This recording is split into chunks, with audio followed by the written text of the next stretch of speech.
Bueno, hoy hay muchísima información. Primero, quisiera leerles un documento relacionado con Michoacán, un planteamiento que estoy haciendo a los habitantes, al pueblo de Michoacán y al pueblo de México. Segundo, es Día de la Salud, entonces presentarán muy brevemente todos los integrantes del Gabinete de Salud. Y después está aquí Relaciones Exteriores. No pudo estar hoy aquí el canciller porque tiene un problema de salud, pero está aquí el subsecretario para América del Norte en su representación y está también la subsecretaria para América Latina y el Caribe, Raquel Serur, y también está aquí Pablo Monroy, que es director general para América Latina, para hablar del rompimiento de las relaciones que el día de ayer anunció el canciller de Perú a México por el asilo político de una persona que es parte del gabinete o fue parte del gabinete de Pedro Castillo. Entonces nos van a dar toda la información en qué se sustenta este asilo político y al mismo tiempo nuestro posicionamiento respecto a este rompimiento de relaciones. Entonces, si les parece, leo primero el documento, este planteamiento de manera muy breve, después pasamos a salud, después a Relaciones Exteriores y después recibimos sus preguntas. Bueno, el día de ayer comenté, dije y lo afirmo, nuestro compromiso de llegar a la verdad y hacer justicia en el caso del cobarde homicidio de Carlos Manso, presidente municipal de Uruapan. Desde el día de ayer también enviamos un reforzamiento de las fuerzas federales, particularmente la Guardia Nacional, a Michoacán y en particular también a Uruapan. Eso quisiera informarlo. Pero el día de hoy quisiera presentarles lo que llamo una propuesta, el Plan Michoacán por la Paz y la Justicia. Michoacán es un estado con historia, con fuerza y con dignidad. En los últimos días hemos visto dolor e indignación por el cobarde asesinato del presidente municipal Carlos Manso de Uruapan. Compartimos ese sentimiento, su cobarde homicidio duele no solo a su familia y a su comunidad, sino a todo Michoacán y al país. Carlos Manso representaba a esos hombres y mujeres que sirven a su pueblo con entrega, que creen que la política es para transformar, no para destruir. Ahora, contrario a los de siempre, los que ya conocemos, los que han levantado estas campañas, a quienes en realidad no les importa ni lo que pasa en Michoacán, ni el dolor que causa la violencia, nosotros no hacemos uso político del sufrimiento. Nosotros actuamos con responsabilidad, con justicia y con respeto a la gente. Por eso hoy anuncio el Plan Michoacán por la Paz y la Justicia, una estrategia integral que parte de una convicción profunda que la seguridad no se sostiene con guerras, sino con justicia, con desarrollo y con respeto a la vida. La paz no se impone con la fuerza, se construye con las personas, con las comunidades y con el trabajo cotidiano de quienes aman su tierra. Este plan, para no hacerlo de manera vertical, buscamos que se nutra de las voces de los pueblos originarios, de las mujeres, de las y los jóvenes, de autoridades municipales y estatales, de trabajadores del campo, de las víctimas, de las familias que en medio del dolor siguen creyendo en la justicia y el bien común, como la familia de Carlos Manso. Durante esta semana Vamos a escuchar esta semana, a partir del día de hoy, esta tarde llamo al gabinete completo del gobierno, vamos a dividirnos tareas. Durante esta semana vamos a escuchar a las comunidades, a las autoridades tradicionales, a las iglesias, a los sectores productivos y sociales, para fortalecer el plan con su mirada y su experiencia para presentarlo en los próximos días. Convoqué a reunión, como dije, de gabinete para que cada secretaría se reúna con diferentes comunidades de Michoacán con el fin para que a más tardar este fin de semana o a principios de la próxima semana presentemos con acciones concretas en seguridad, justicia, desarrollo local, medio ambiente, educación, cultura, deporte, para la paz. El plan deberá contener al menos 3 ejes: seguridad y justicia, desarrollo económico con justicia, educación y cultura para la paz. Michoacán nunca se ha rendido y nosotros tampoco. Michoacán tiene un pueblo valiente, trabajador, con un corazón enorme, que ha sabido levantarse una y otra vez. Y además, no están solos. Vamos a recuperar la tranquilidad con justicia, a cuidar a nuestras comunidades y vamos a demostrar que la paz se puede construir desde abajo, con dignidad y con esperanza. Paz con justicia para Michoacán y para todo México. Algunas ideas de este plan. En términos de seguridad y justicia, fortalecimiento de la presencia de fuerzas federales en Michoacán, no solamente con la Guardia Nacional, sino en unidades conjuntas: Guardia Nacional, Secretaría de Seguridad y Protección Ciudadana, Seguridad Estatal, Fiscalía Estatal, enfocada principalmente en homicidios y extorsión.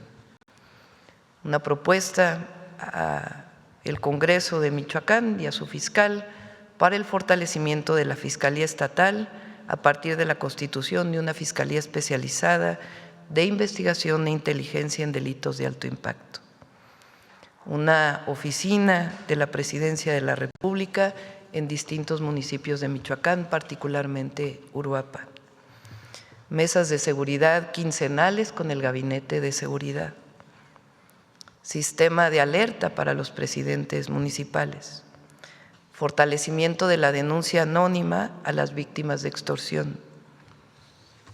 En el caso de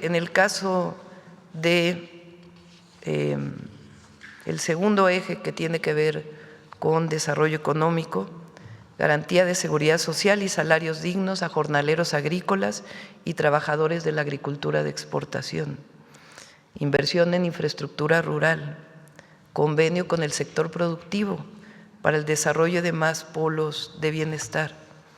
En el caso de educación y cultura para la paz, escuelas de cultura de paz, programa de reinserción y atención a víctimas, campaña estatal, Recuperemos Michoacán, mesas de diálogo por la paz, programa Escuelas de Paz. Con todo el tiempo podemos después explicarlo.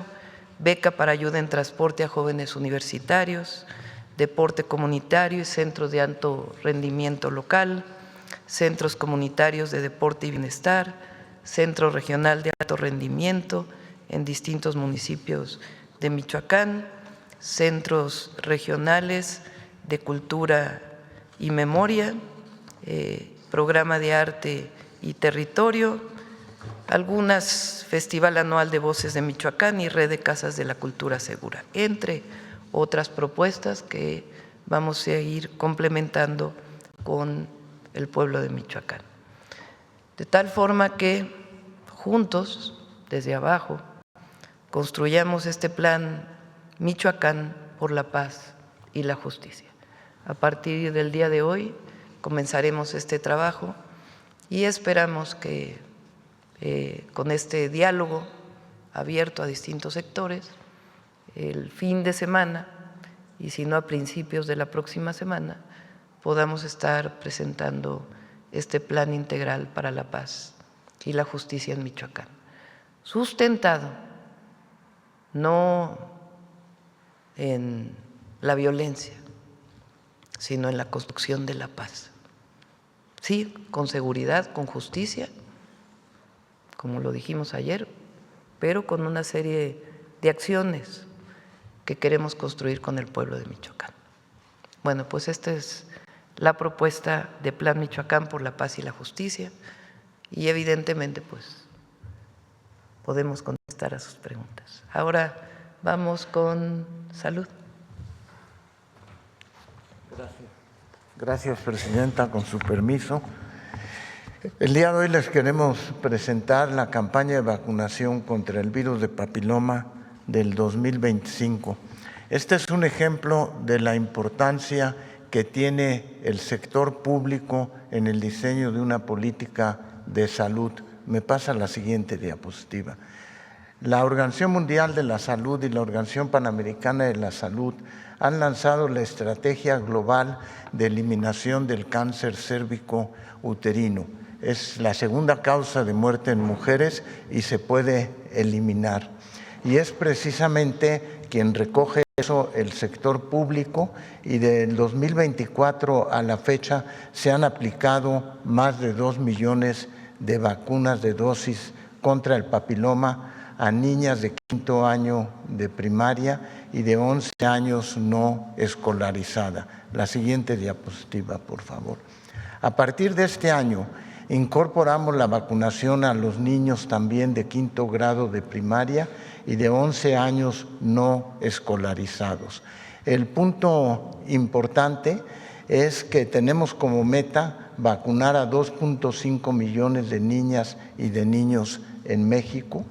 Y algo muy importante resaltar del sector público es que precisamente se usa la vacuna que más protege, que es una vacuna nonavalente.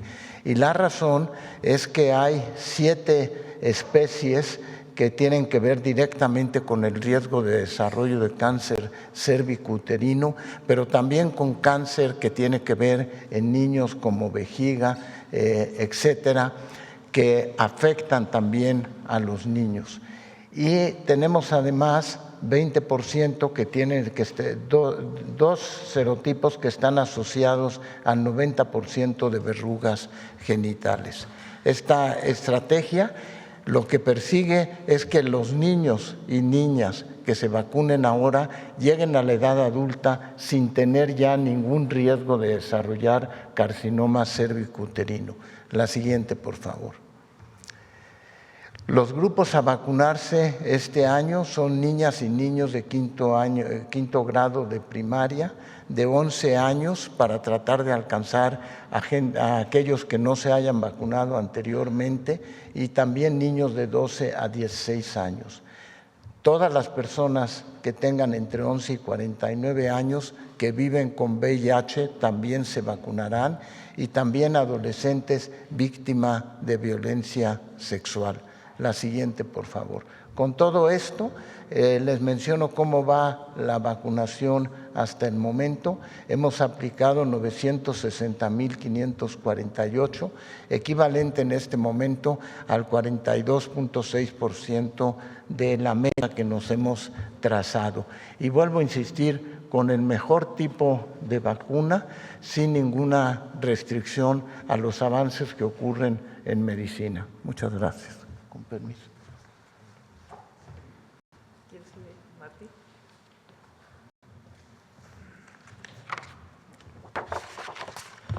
Buenos días, Presidenta. Buenos días, amigos de los medios de comunicación. Queremos tocar en esta ocasión 4 temas rápidamente. Uno de ellos es que se inauguró y se puso en operación la nueva unidad de medicina familiar del ISSSTE en Nochixtlán, Oaxaca. En este mismo espacio la Presidenta ya comentó lo importante, lo emblemático de este lugar, donde ocurrió una represión muy fuerte contra el magisterio en los últimos años del periodo neoliberal. En segundo lugar, los avances en la obra de construcción del nuevo Hospital Regional de Oaxaca. Es una gran obra que se está haciendo cerca de la capital de Oaxaca. En tercer lugar, el tema de abasto de medicamentos en el CENADI, que es el Centro Nacional de Distribución, que administra Birmex y donde están los medicamentos para el ISSSTE. Hay actualmente casi 48 millones de piezas de medicamentos que se van renovando cada mes en cerca de 17 millones de medicamentos que salen y entran de este lugar. Y en cuarto lugar, un caso de cercanía de médicos del ISSSTE con la comunidad, un médico del ISSSTE que en estas jornadas de atención a los damnificados por las lluvias estuvo atendiendo en Náhuatl, en la zona de Hidalgo. Adelante, por favor. El ISSSTE puso en marcha la nueva unidad de medicina familiar Asunción Nochixtlán, que beneficiará a más de 5.800 derechohabientes de la región. Con una inversión de 19.9 millones de pesos, esta moderna instalación sustituye a la antigua unidad, que contaba con un solo consultorio, y representa un salto cualitativo en la atención médica del municipio. La nueva unidad cuenta con 5 consultorios totalmente equipados, 2 de medicina familiar, 1 de odontología, 1 de nutrición y otro de psicología, además de una sala de curaciones que permitirá brindar atención integral a las y los pacientes. Construida sobre una superficie de 340 metros cuadrados, también dispone de farmacia, almacén, archivo clínico y una sala de espera. Con esta obra, el ISSSTE fortalece su infraestructura médica en Oaxaca y reafirma su compromiso de ofrecer servicios oportunos y contrato digno a la derechohabiencia.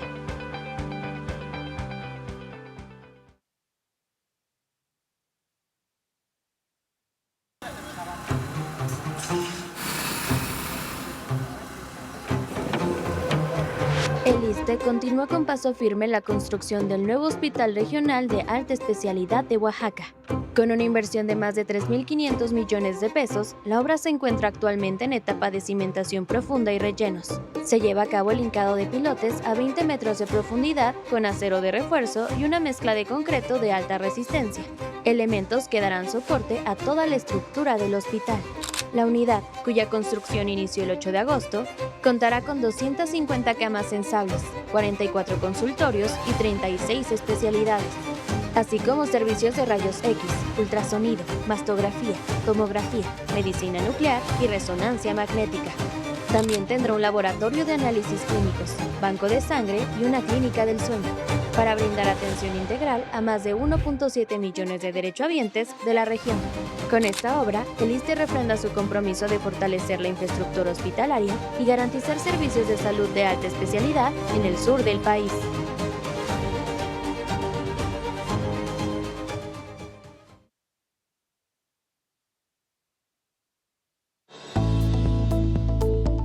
El ISSSTE fortalece el abasto de medicamentos a través del Centro Nacional de Distribución, CENADI. Gracias al trabajo coordinado con la Secretaría de Salud y Birmex, el instituto cuenta actualmente con más de 47.168.000 piezas de medicamentos resguardados en este espacio logístico. Asimismo, se informa que se tiene un abasto superior al 97% de las claves en farmacias y almacenes.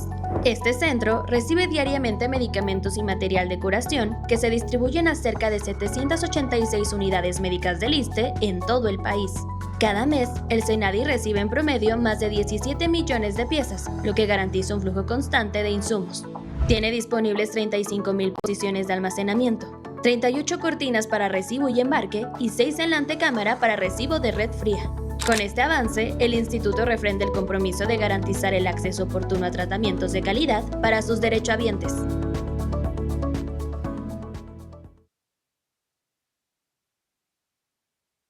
De INI para presión Mayer, título cepas, ceticetona, quena, de multivitaminas, y Wilca, ceticetona, quena, y de INI Wilca con vitamina, ceticetona. ¿Quena? Quena Mayer. ¿Sí? Mayer.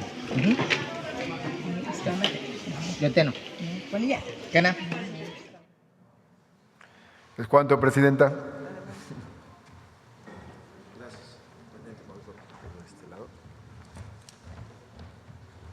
Muchas gracias, muy buenos días. Con su permiso, Presidenta. Traemos un informe muy rápido y con él un llamado a los papás y a las mamás. de hijas, niñas y niñas que acuden a primarias públicas en todo nuestro país. Si nos dan la siguiente. Como saben, uno de los compromisos de la presidenta Claudia Sheinbaum, el número 30, es hacer de los espacios escolares, y en este caso de las primarias, espacios de promoción de la salud, y para eso fue la estrategia Vive Saludable, Vive Feliz. Se trata de más de 7,000 hombres y mujeres, enfermeras, promotores de salud, médicas y médicos que acuden todos los días a las primarias públicas de todo el país, más de 90,000, y hacen valoraciones a las niñas y a los niños. Se llevan ya más de 6 millones de niñas y niños valorados en la primera etapa, antes del periodo vacacional de verano, y ya en la segunda etapa, que empezó en septiembre, casi con 2 millones.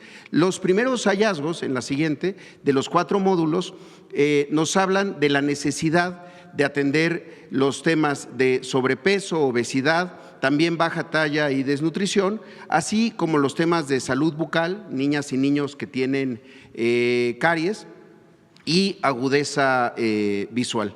En ese sentido, el llamado que hacemos es en la siguiente, a que este programa no se quede solamente en una detección y nada más, sino que se permite que las niñas y los niños, en el expediente de salud escolar, se genera un informe para los papás. Llamémoslo como una boleta de calificaciones, pero sobre el estado de salud de cada niña y cada niño. Y en ese informe que se les entrega a las mamás, a los papás y a los tutores, se presenta la unidad a donde pueden acudir a su consulta de primer nivel, ya sea en el IMSS, en el ISSSTE o en el IMSS Bienestar. Llevamos hasta el momento 374,000 niñas y niños que ya acudieron a su consulta. Muchas de ellas ocurrieron en el periodo vacacional. Sin embargo, queremos hacer un llamado a que acudan y lleven a las niñas y a los niños. Aquí están los resultados dependiendo de cada institución. Y una cosa muy importante, porque en el caso de agudeza visual, cuando se identifica que una niña o un niño necesita lentes, la consulta deriva en la entrega de lentes, unos lentes que son gratuitos con diferentes alianzas que se han hecho y que ya empiezan a dar resultados. La siguiente. Entonces, ese es el llamado. Este es como se ve el informe de resultados, y como pueden ver, ahí aparece a dónde pueden acudir en cada caso. El segundo tema que tenemos el día de hoy, si nos dan la siguiente, como saben, hay una estrategia para mexicanas y mexicanos repatriados que se llama México te abraza, que incluye muchos elementos. La siguiente, uno de ellos es que la presidenta emitió un decreto el 24 de enero para que todos los repatriados a nuestro país tengan seguridad social durante 3 meses en un proceso de reincorporación ya a su vida en México, y esto incluye a sus familiares. Por eso el día de hoy queremos traer un caso muy particular, el de Isabela, una niña cuyo padre fue repatriado a nuestro país. Ella nació en Estados Unidos, en Arizona, y afortunadamente hoy ya se encuentra con nosotros porque tenía un tema de salud que debía de atender. Si podemos pasar el video, por favor. Mi esposo fue deportado. Me quedé sola con mi niña en el hospital y decidí regresarnos a México. Es mi historia de que mi niña solo tiene un pulmón. Isabela es un caso muy interesante. Es una nena que nació en Estados Unidos con antecedentes de prematurez, nació a las 27 semanas de vida. Pese a que su mamá llevó control prenatal, no habían diagnosticado una hernia diafragmática y se dan cuenta que no existe pulmón. No hay el pulmón prácticamente sin desarrollarse, y entonces deciden cerrar. No hicieron el evento quirúrgico y la pasan a piso. Estuve en el hospital 4 meses, solo mi niña estaba entubada y el doctor ya no hizo nada para repararle esa hernia. Cuando mi esposo fue deportado, lo recibió la presidenta Claudia Sheinbaum, dándole de apoyo una tarjeta con dinero para él poder llegar a La Paz, Baja California Sur. Él llega a La Paz y asegura a la niña porque queríamos regresar aquí a México para que le hicieran lo que mi niña necesitaba. Al decirme que su papá está deportado, que su mamá está confinada a una habitación de hospital porque si sale también puede correr el mismo destino. Lo primero que dije es, si tenemos la certeza de que tiene seguridad social, inmediatamente giré la instrucción de que se hicieran todos los trámites correspondientes. El Consulado de Estados Unidos me ayudó a regresar aquí con mi niña. A la semana que llegamos aquí, mi hija le reparan su hernia. A los 15 días le hacen su traqueotomía y hasta hoy todo ha salido bien. Ha tenido lo que ha necesitado mi niña.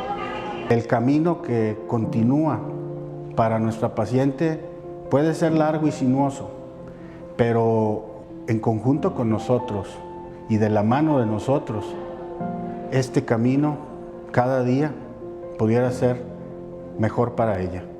Me sentía sola, triste por todo lo que he pasado, pero gracias a Dios estoy aquí en un buen lugar y agradecida con los doctores que han ayudado a mi niña. Para eso estamos en el IMSS, para regresarle esperanza. El que en Estados Unidos no se le diera una oportunidad o no tuviera una mejora para su calidad de vida, no significa que nosotros, que nos caracterizamos en México por ser una raza fuerte, una raza de retos, podemos dejar atrás a nuestros hermanos que están en desgracia en otros países. Quiero agradecerle a la presidenta Claudia Sheinbaum por el apoyo que le brindó a mi esposo, agradecer al consulado mexicano en Estados Unidos que me ayudó a sacarle sus papeles que necesitaba mi niña y agradecer al IMSS por todos los apoyos que nos han brindado y que siempre les voy a agradecer por todo lo que han hecho por nosotros.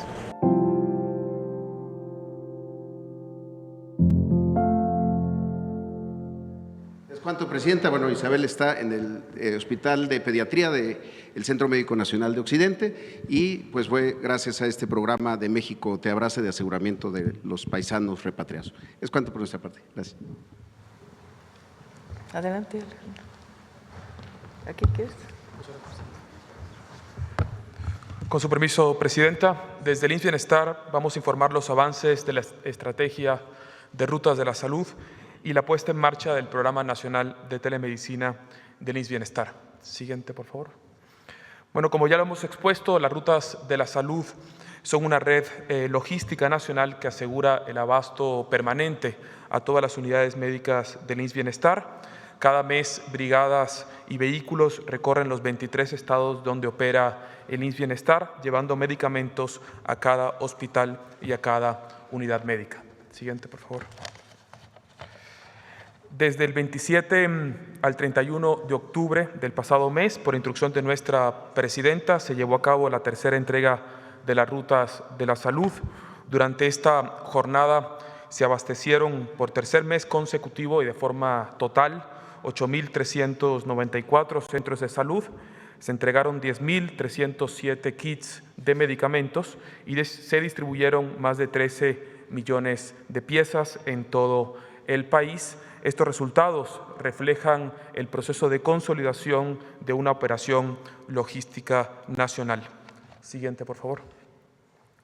Desde que inició esta ambiciosa estrategia en agosto pasado, las rutas de la salud han abastecido todos los centros de salud y se han entregado hasta el día de hoy 32.577 kits y se han distribuido más de 70 millones de piezas de medicamentos en las 23 entidades federativas. Siguiente. En complemento al fortalecimiento del abasto, el IMSS Bienestar pone en marcha el Programa Nacional de Telemedicina, una herramienta tecnológica que amplía la capacidad resolutiva del primer nivel de atención, sobre todo en aquellas unidades que están situadas en situaciones de dispersión territorial. Siguiente. La telemedicina en el IMSS Bienestar tiene como objetivo, primero, fortalecer la atención médica en comunidades rurales mediante consultas especializadas a distancia. Es accesible, será adaptada a las necesidades de cada comunidad y, por supuesto, 100% gratuita. El modelo se basa en 3 ejes: conectividad clínica, la interoperatividad tecnológica y la formación continua de nuestro personal. Quisiera reconocer el liderazgo de nuestro secretario de Salud y de todo el equipo de la Secretaría y de nuestra Unidad de Atención a la Salud, que ha impulsado la llegada de esta tecnología de punta a nuestro país. Durante el 2025 prevemos alcanzar 25,000 teleconsultas efectivas con una inversión de 70 millones de pesos y la instalación de 450 unidades médicas con telemedicina en todo el país. Siguiente.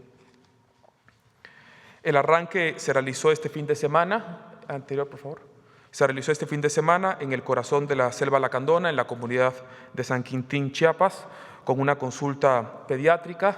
Óscar, un niño de 12 años, recibió un diagnóstico desde el Hospital de Especialidades Pediátricas de Tuxtla del IMSS Bienestar, eliminando las brechas de 286 kilómetros y más de 11 horas de distancia que lo separan con una atención médica especializada.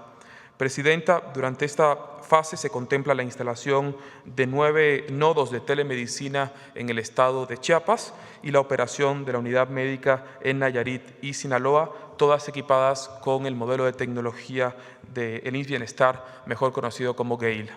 Estas unidades son esenciales para la labor que realizamos y nos permitan acercar los servicios de salud pública y especializados a todos los rincones de nuestro país. Además, en las próximas semanas estaremos implementando el modelo en su fase piloto en los centros de salud del Plan de Justicia Lázaro Cárdenas, en la Nación Amuzga, en el pueblo Purépecha y en 4 centros de salud en la región Yaqui. Siguiente. Con la puesta en marcha del Programa Nacional de Telemedicina buscamos los siguientes objetivos estratégicos: mayor equidad en la atención, disminución de la mortalidad en zonas alejadas, reducción de traslados y disminución de tiempos de espera. Siguiente. Con su permiso, Presidenta, quisiéramos presentar un breve video que explica un poco más esta estrategia. Con las rutas de la salud y la telemedicina, el IMSS Bienestar avanza en 2 frentes complementarios: el abasto garantizado y la atención médica especializada, cumpliendo una instrucción explícita de nuestra Presidenta de acercar los servicios públicos de salud gratuitos, modernos y de calidad a todas y todos los mexicanos. En lo profundo de Chiapas, en la comunidad de San Quintín y a 11 horas de Tuxtla Gutiérrez, IMSS Bienestar dio inicio a la Estrategia Nacional de Telemedicina para brindar atención médica y gratuita en comunidades de difícil acceso. Entonces vamos a empezar a ver a nuestro primer pacientito, que es Óscar Daniel, ¿verdad, doctora? Así es. Muy bien. Se realizó la primera consulta de telemedicina implementando un moderno dispositivo médico para la atención remota. Se coloca de esta manera para que el especialista pueda lograr auscultar lo que es el corazón, el abdomen y los pulmones. La verdad me dejó sorprendida, porque es prácticamente como consultar al paciente aquí en vivo. Hay una cámara donde yo puedo ver al paciente, puedo interactuar con él, y después la exploración física, que realmente también es algo muy sorprendente porque podemos ver desde oídos, garganta, nariz, poder ver piel, poder escuchar los latidos cardíacos, los ruidos respiratorios, los ruidos intestinales, y así poder hacer una valoración integral del paciente, que en verdad es poder acortar distancias, acortar tiempos. Va a cambiar en verdad el paradigma de la atención de los pacientes en Chiapas. El que podamos llegar en tiempo real, porque es en tiempo real con el paciente. Esta innovadora estrategia reducirá las brechas de acceso a los servicios de salud y acercará a las y los especialistas a quienes más los necesitan, garantizando atención médica especializada para todas las personas en todos los lugares. ¿Será cuánto, Presidente? Adelante, Roberto. Con su permiso, Presidenta, buenos días. Y como ya comentó en representación del Canciller de la Fuente, comentarles que como ayer se dio a conocer, la Secretaría de Relaciones Exteriores transmitió al Gobierno de Perú que el Gobierno de México otorgó asilo a la señora Betsy Chávez. Naturalmente, además, se entregó una nota con una solicitud para que se otorgue el salvoconducto para que se vaya del país. Esto en apego a una larga tradición de asilo diplomático, de asilo político que tiene México, arraigada en nuestra historia y en nuestros principios humanistas, y en apego estricto al derecho internacional. Y quisiera rápidamente abundar un poco en eso. Si vamos a la siguiente lámina, el artículo 4 de la Convención de Caracas sobre el asilo político dice claramente que corresponde al Estado asilante la calificación de la naturaleza del delito o de los motivos de la persecución. Es decir, el Estado que otorga el asilo es el que define si se trata de un caso de una persecución política. Si vamos a la siguiente lámina, por favor. Nuestra Constitución, en su artículo 11, establece claramente también el tema del asilo. Dice que toda persona tiene derecho a buscar y a recibir asilo y que esto se realizará conforme a los tratados internacionales de los que somos parte y que nuestra ley regulará sus procedencias y excepciones, cosa que está regulado en la Ley sobre Refugio, Protección Complementaria y Asilo Político que está vigente en México. En términos de esa ley, se hizo una evaluación por parte de la Secretaría de Relaciones Exteriores y la Secretaría de Gobernación y se decidió otorgar el asilo a la señora Chávez, como ya se mencionó, debido a pues ella ha mencionado que ha sido víctima de varias violaciones a sus derechos procesales y a una persecución política. Si vamos a la siguiente lámina, y esto también es muy importante, hay una resolución de la Asamblea General de las Naciones Unidas de 1967 que establece que el otorgamiento del asilo político nunca será considerado un acto inamistoso. Entonces, pues por eso rechazamos la decisión que toma el gobierno de Perú de romper relaciones diplomáticas con México, no así relaciones consulares, porque pues nosotros estamos actuando, como ahí bien se dice, de forma pacífica, con un sentido humanitario y en estricto apego al derecho internacional. Si vamos a la última lámina, solamente decirles que nosotros vamos a seguir con la instrucción de la presidenta y del canciller de la Fuente, defendiendo esta tradición humanista, actuando conforme al derecho internacional y que naturalmente, además, esto es una decisión del gobierno de Perú que no compartimos, pero la amistad entre los pueblos de México y Perú continúa. Muchas gracias, presidenta.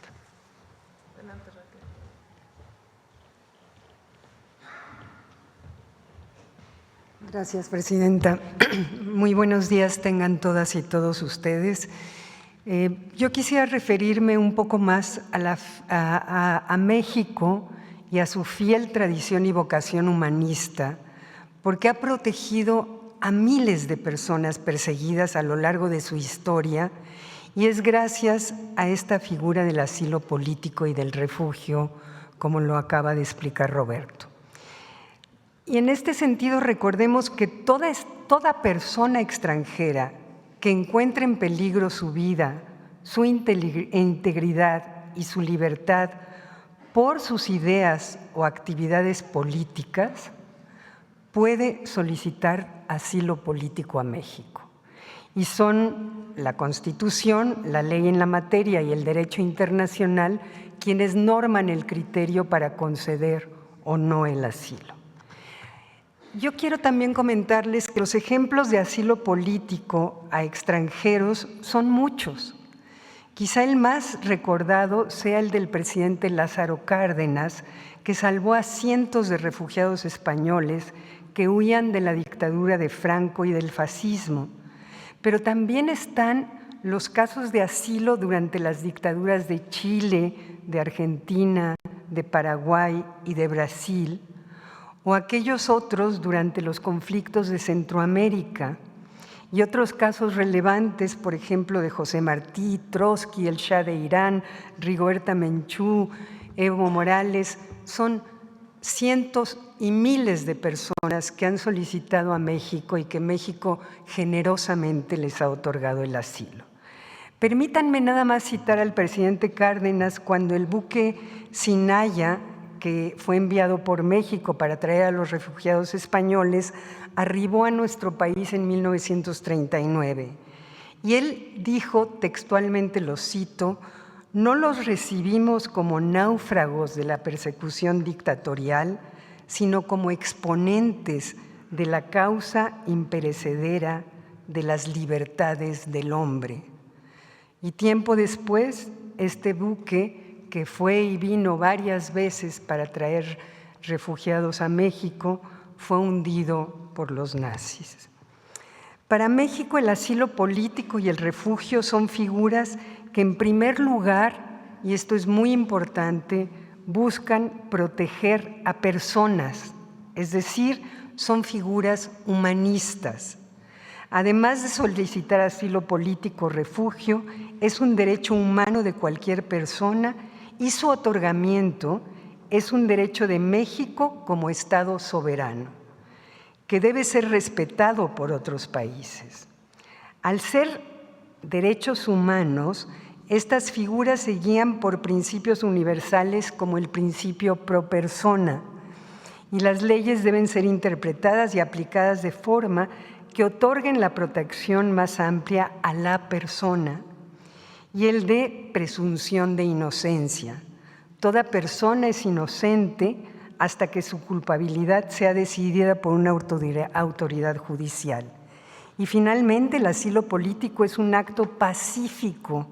No se puede ser considerado como un acto inamistoso por ningún Estado. Todo esto lo reconocen tratados e instrumentos del derecho internacional. Y para finalizar, les quiero decir que muchos cuestionan si es válido asilar a una persona acusada o sentenciada por delitos comunes por la justicia de su país. Y este es un punto delicado y quisiera ser muy enfática.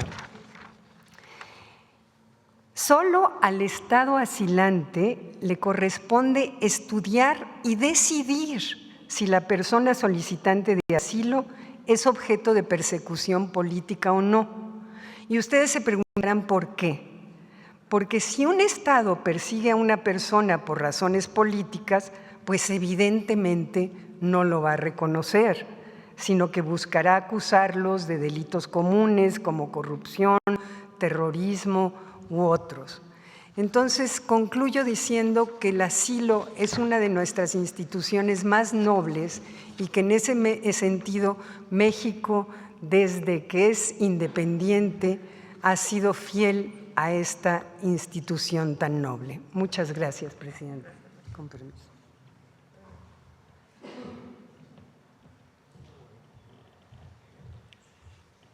Gracias, Presidente, con su permiso. Buenos días a todas y a todos. Me corresponde explicar la posición de México sobre los casos de Betsy Chávez y, por supuesto, del presidente Pedro Castillo. Dos casos que están totalmente conectados. Como ya decía la presidenta, Betsy Chávez fue la primera ministra, es decir, la funcionaria de mayor jerarquía en el gabinete del presidente Pedro Castillo en el momento en el que fue destituido. Muy rápidamente, para hacer memoria, como ustedes saben, el presidente Pedro Castillo fue electo democráticamente por el pueblo peruano en 2021.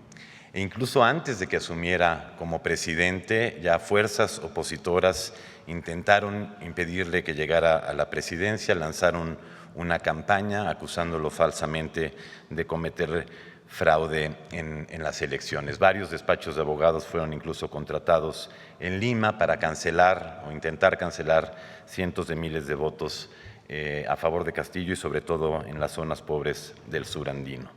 La estrategia no funcionó. Pedro Castillo asumió como presidente, pero durante el año y 4 meses que duró su gobierno fue víctima de constantes acosos, de constantes asedios y ataques de esas fuerzas políticas y otros grupos de poder. Solo por citar algunos ejemplos, se intentó destituirlo 3 veces, se le acusó por supuesta corrupción e incluso se llegaron a hacer inspecciones judiciales en el Palacio del Gobierno, algo que nunca había sucedido con ningún presidente en funciones. Se le llegó a acusar de traición a la patria por dar una declaración a un medio de comunicación diciendo que consideraría someter a consulta del pueblo peruano una salida soberana al mar de Bolivia. Solo por eso fue acusado de traición a la patria.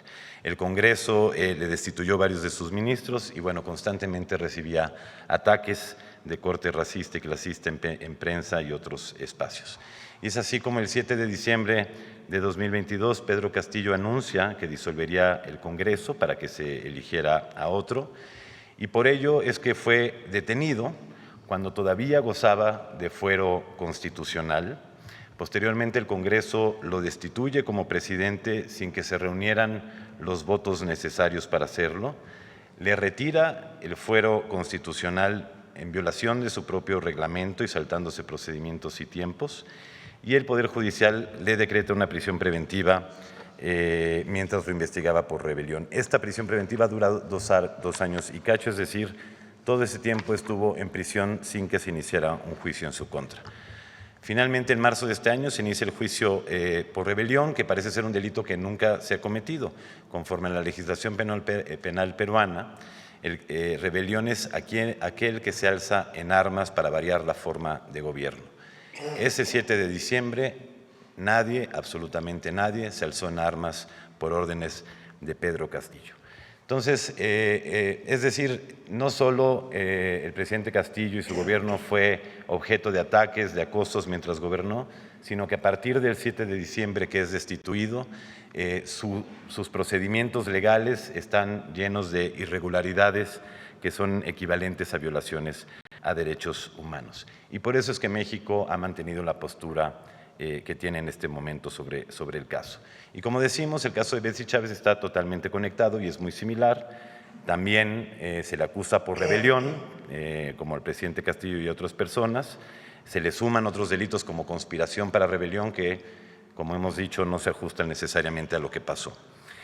También los procedimientos legales contra ella han estado llenos de irregularidades. Y también ella, como ya se ha mencionado, ha manifestado que durante el tiempo que estuvo en prisión sufrió de reiterados abusos, al grado que un tribunal peruano le otorgó un amparo para ser liberada con libertad condicional en tanto se concluye el juicio. Es así que, como ya se mencionaba, solicita asilo diplomático a México. México estudia su solicitud, por supuesto estudia toda la información que ha recabado y encuentra que existen elementos suficientes para otorgar el asilo, actuando en estricto apego al derecho internacional y nacional que se ha mencionado. Y aquí vale la pena decir que además el delito de rebelión en muchas legislaciones de muchos países es precisamente considerado un delito político, es decir, ni siquiera es un delito común, por lo cual no se podría alegar que el asilo no procede. Y finalmente, Presidenta, solo también dejar muy en claro que México no interviene y no ha intervenido en asuntos internos del Perú y tampoco ha actuado en reciprocidad contra medidas extremas y desproporcionadas que se han tomado desde el gobierno peruano. No hemos intervenido indebidamente en los asuntos internos porque la posición de México y ninguna de las acciones o declaraciones obliga al Perú, es decir, tiene una fuerza coercitiva para obligar al Perú a modificar sus decisiones. La de México es una posición de principio y es congruente con su sólida historia de política exterior y de asilo y refugio, como se ha mencionado. Y, como sabemos, ante las medidas adoptadas por Perú, México no ha respondido de la misma forma. México no declaró persona non grata al embajador en Perú en 2022, como sí lo hiciera Perú con el embajador mexicano en ese tiempo. México no ha declarado persona non grata a ninguna presidenta o presidente peruano y México mantuvo sus relaciones diplomáticas y consulares con el Perú, y esto por el profundo amor y respeto que le tenemos al pueblo peruano. Gracias, Presidenta. Pablo, ¿dónde estabas tú? Bueno, yo era embajador ante Perú durante ese tiempo, en diciembre de 2022, y tuvimos el tremendo privilegio, bajo las órdenes del presidente López Obrador, de poder darle asilo político a su esposa e hijos que también eran perseguidos. Gracias, Presidenta. Pues esta es la nutrida información del día de hoy. Vamos con las preguntas. Vamos acá con ahorita vamos para allá.